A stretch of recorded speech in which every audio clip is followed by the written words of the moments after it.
Vai dar tudo certo. Deus está no controle. Abra sua Bíblia no livro de Gênesis, capítulo 21. Este capítulo revela uma das narrativas mais intensas, emocionantes e humanas das Escrituras. É o nascimento de Isaque, o filho da promessa, e a crise profunda que se desenrola na vida de Agar e Ismael. Um contraste marcante entre festa e dor, entre celebração e abandono. E é justamente nesse cenário de tensão que Deus revela seu cuidado, sua compaixão e seu poder restaurador. Sara, já idosa e estéril, concebe por milagre. Sim, um milagre. Aos 90 anos de idade, depois de uma vida inteira sem filhos, ela experimenta a alegria de ver a promessa se cumprir. Deus é fiel, ele não se esquece, ele cumpre o que promete. Isaque nasce, e com ele, a esperança renasce. A promessa de Deus, feita décadas antes, agora está ali, nos braços de Sara e Abraão. E como é típico da vida, enquanto alguns sorriem, outros choram. Enquanto uns celebram a vida, outros enfrentam rejeição, dor e abandono. Ismael, o filho de Agar com Abraão, agora vê sua posição ameaçada. Ele, que por anos foi o único herdeiro visível, agora se vê eclipsado pela chegada do menino prometido. Sara, incomodada com o comportamento do rapaz, exige sua saída.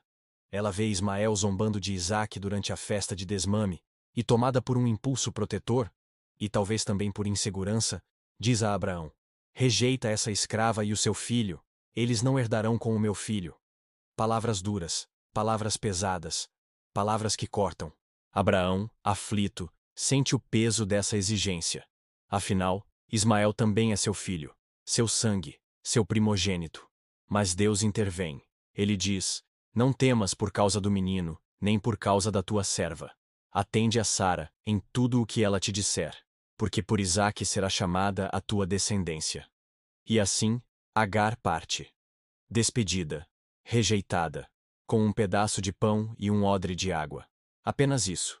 Nada mais. Ela segue errante pelo deserto de Berseba. Caminha sem rumo, sem norte, sem perspectiva. E como a vida muitas vezes nos ensina, a água acaba.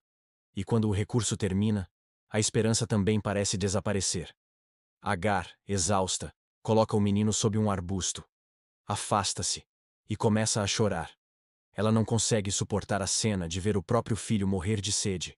Ela se distancia cerca de um tiro de arco, ou seja, aproximadamente 100 metros, e ali, ela se entrega ao desespero.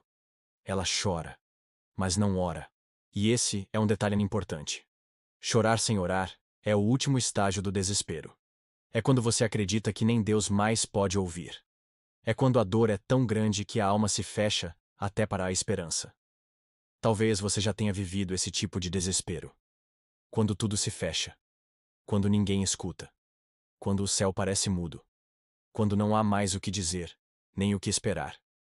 Mas a Bíblia diz algo maravilhoso. Deus ouviu a voz do menino. Não a voz da mãe, mas do menino. Talvez ele tenha gemido. Talvez tenha apenas respirado com dificuldade. Talvez tenha balbuciado algo ininteligível. Mas Deus ouviu.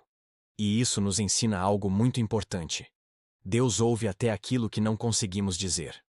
Deus ouve o gemido. Deus ouve o suspiro. Deus ouve o silêncio. E então, o anjo do Senhor, uma manifestação da presença de Deus, uma teofania, chama Agar pelo nome. Que tens, Agar? Ele a chama pelo nome. Isso é poderoso. Porque até então, Sara havia se referido a ela como essa escrava. Mas Deus a reconhece. Deus a chama. Deus a honra. Deus dá nome a quem o mundo tenta apagar. Deus diz: não temas, levanta o menino, segura-o pela mão, porque dele farei uma grande nação. E então, Deus abre os olhos de Agar. Ela vê um poço de água, algo que até então estava encoberto por sua dor, por seu desespero, por sua lágrima. Ela corre até o poço, enche o odre e dá de beber ao menino. O que antes era cenário de morte se transforma em cenário de milagre. O que parecia o fim era, na verdade, o início de algo grandioso. Ismael sobrevive, cresce, torna-se flecheiro, habita no deserto, torna-se pai de uma grande nação.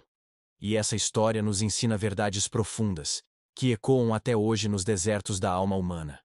Primeiro, Deus conhece o nosso nome, mesmo quando o mundo tenta nos apagar.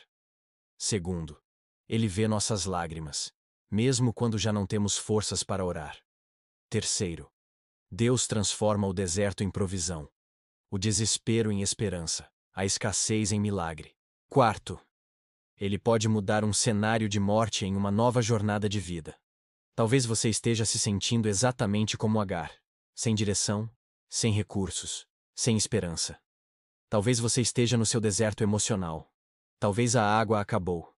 Talvez as forças te deixaram.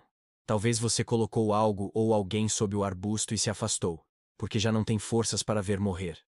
Mas ouça. Deus continua ouvindo. Ele continua vendo. Ele continua agindo. A crise pode ser o ponto de partida do milagre. A dor pode ser o portal da cura. A lágrima pode ser a semente da restauração. A história de Agar e Ismael termina com uma verdade poderosa. Mesmo quando erramos, os planos de Deus não falham. Mesmo quando o mundo nos descarta, Deus nos levanta.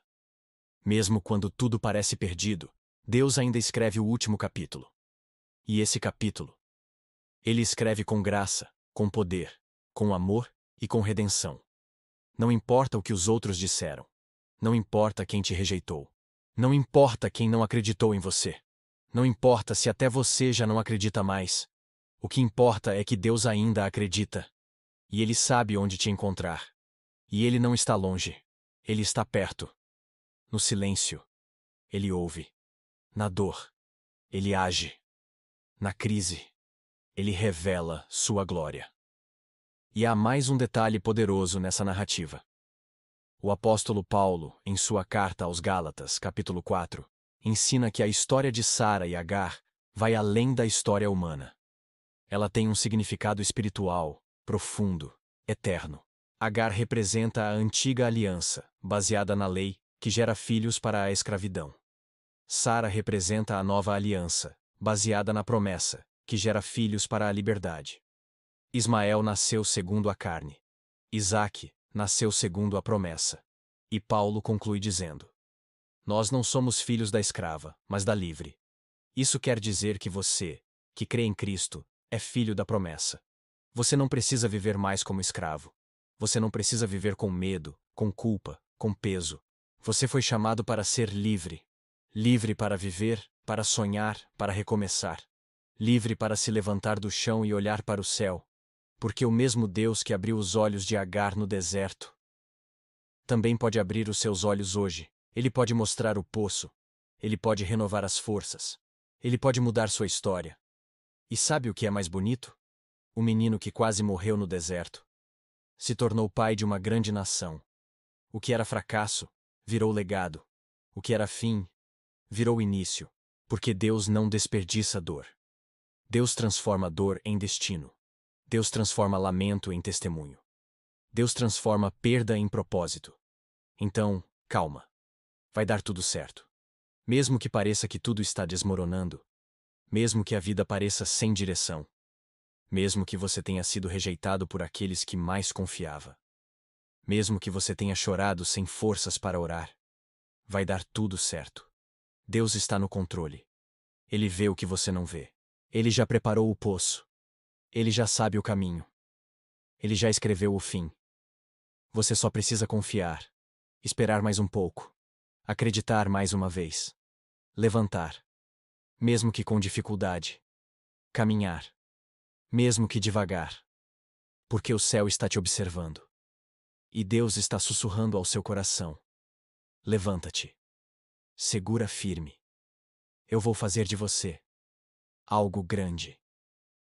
Se essa mensagem falou ao seu coração, se você sentiu Deus te tocar em alguma parte deste texto, se alguma lágrima caiu enquanto você lia, deixe seu like, se inscreva no canal e compartilhe com alguém que precisa ouvir isso hoje. Vai dar tudo certo. Deus está no controle.